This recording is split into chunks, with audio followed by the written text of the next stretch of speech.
Howdy, y'all. So, good morning from Texas. We are today on a slightly different adventure. We're going out to a town that we've visited a few times. We have some friends who live there. It's called Eastland. It's about 2 hours drive west of Dallas. Today is their annual Old Rip Ribs cook-off and also the Old Rip Wine Festival, as well as a jazz festival. It turns out Old Rip is a horny toad that was ended up inside the cornerstone, one of the corner foundations of the courthouse when it was built in 1897. Long story short, 30 years later, when they were demolishing it to erect the new courthouse in 1927, as they were just dismantling the building, they came across Old Rip, and 31 years later, the thing is still alive. But they're really hardy creatures, cave toads. I think if there's a nuclear apocalypse, they're going to be the only things left in the planet. He became quite famous, right? And so they ended up touring the country with Old Rip. And then he was even, he had an audience with Calvin Coolidge, the then president of the US. Yeah, sadly, the Old Rip contracted pneumonia and died in 1929, I think. The ever-expanding metropolis of Eastland. Okay, so meet Rebecca, our friend. And are you ready for tasting? I am. I got my tasting tickets and my class. Okay. Yes, we've got our glasses and it says here Eastland, Texas Wine Festival. Yes! So we can taste, and it's Old Rip. Old Rip, look at that. And how many tickets? One. Okay. Wine. Yeah, this one's nice. Yeah? So which one are you trying? Pomegranate. Ah, okay. Lovely, thank you very much. So where are you from, guys? Like, are you... And local here as well? The winery is not far from here? It's about an hour away. Okay. So not far at all. You should try this, it's so good. It's almost like it's not wine. Yeah, tastes like juice. It is very sweet. Yeah, well it is. But I mean, nice. for a summer's day, right, it's like perfect. It still sits at a little over 11% alcohol. It's lovely. That one's probably the sweetest one that we brought today. There you go, the peach is the sweetest. Yes. And most true flavor. It's very easy. Oh, that's lovely, huh? Yeah. So for me, it's pomegranate, peach, and the strawberry. It's a family-owned vineyard and winery. We grow and harvest the grapes and finish them there. Our number one grape wine that we sell is from the Mustang, the Wild Muscadine. Is that what I'm drinking now? You're drinking Montepulciano. I help them make the Italian varieties of wine. These grapes did come out of Dublin, Texas. Okay. So they are grown locally in Dublin. They're finished local. Yeah, Ours are done at our place. right.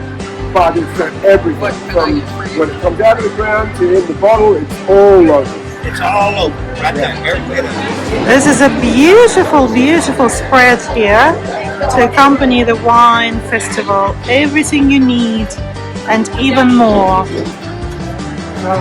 These four bandits robbed the First National Bank of Cisco in 1927, and it was 2 days before Christmas, and so one man dressed as Santa Claus. He was from Cisco, so he had to disguise himself, Right.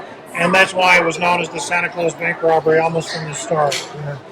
It was the largest manhunt in Texas, and it involved all levels of law enforcement.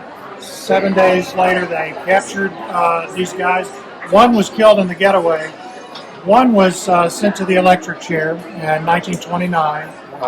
One was dragged out of the Eastland County Jail and lynched. But the last man was given a life sentence, and after a few spectacular breakouts, he eventually settled down, turned his life around.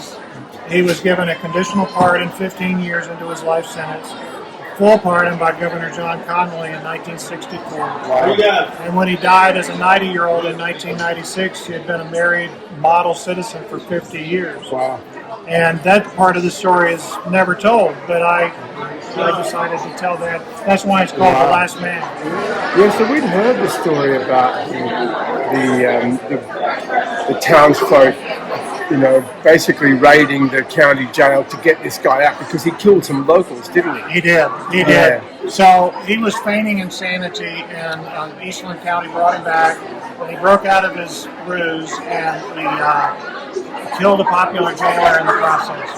And so I think the community had had enough, and they broke into the jail and said, you know, we're going to take care of this ourselves, you know. Because there was you know, the story intrigued me a little bit. Yeah. Like Santa Claus robbing a bank. Right. And then, of course, all of a sudden we're in Texas, and I find out that we're smack bang in the middle of all of this kind of stuff. Yeah. You know, Bonnie and Clyde featured a lot in this area too, right? 4 bank robberies per day. Damn. Yeah. So a state law, wasn't it a state law that was passed where you could carry, and if you could kill a bank robber in the process of a robbery, you got $4,000 or something crazy? It wasn't a state law, but here's the poster. The Texas Bankers Association promised $5,000 for a dead bank robber. It says in the fine print, and not 1 cent for a live one. And not 1 cent for a live one. And so $5,000, that's $84,000 in today's money. Wow, that's a lot. And so it was very controversial right from the beginning, but it was also very attractive because that was 2 years' pay for a working man. Yeah. And people surrounded the bank to try to get themselves a dead bank robber. The dead bank robber reward came out just 2 months before this robbery took place, and so a lot of excitement about it. Thomas Goodman. Your name is Thomas Goodman. Yes. Thank you so much. That was extremely interesting. Yeah, thank you for your interest. Thank you. Yeah. Bob came into the jail here in Eastland to take this bank robber out. They had first sent the district judge. They told him to go to the country. His name was Elzo Bean, and he was my mother's uncle. They're basically And they saying sent him to Carbon. you need to leave town tonight because something's going to happen. This is the Eastland County Jail where that Santa Claus bank robber was being held. And of course, because the Santa Claus bank robber actually killed a local person from the town of Cisco, when he was here, he tried to escape, and another person was killed here, a local person, and the local townspeople had had enough. So in the middle of the night, they came in, they broke in, they dragged him out, and they lynched him up around the corner here. In 1929, a mob of people came from that old jail right there. They took out one of the Santa Claus bank robbers, and they brought him here to this site where there was a pulse. The first rope they had was not big enough or thick enough. It broke. And back in the Old West days, if the rope broke, then you were supposed to let the person go, but not in this case. They went and got a thicker rope, threw it back around the pole, and strung him up. Because they were very upset with him because he had He had killed the sheriff deputy here in the jail. in an escape attempt. He was pretending to be like demented or something. Yeah, right. Yeah. It was Marshall Ratliff. And he was the guy who actually dressed up as Santa. He was like the mastermind behind the whole thing.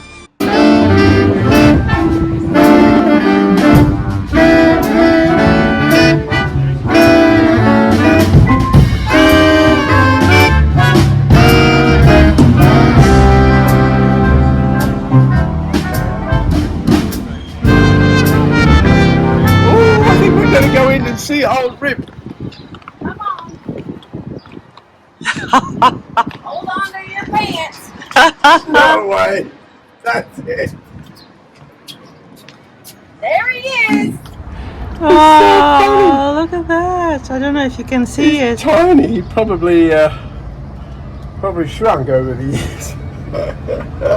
This is a black powder musket. 1848 Hawkins buffalo gun. Wow. Well, I mean, it feels like it would bring down a buffalo. It's like just so No solid. mess, you can hit him in the head with it. Well, yeah. Even if you didn't have any bullets, you could smack him with it and it would knock him out. Red. And it's a double trigger. I remember hearing about that, but I don't remember why it is, Oh. what that's for. And look at the bore of that barrel. Yeah. Mm-hmm. Oh, that's like a small cannonball that comes out of there. It is 50 caliber? Have a I look. think so. So that's a decent sized, ball that would come out of there. So then I wonder where they loaded the powder. Down in the barrel.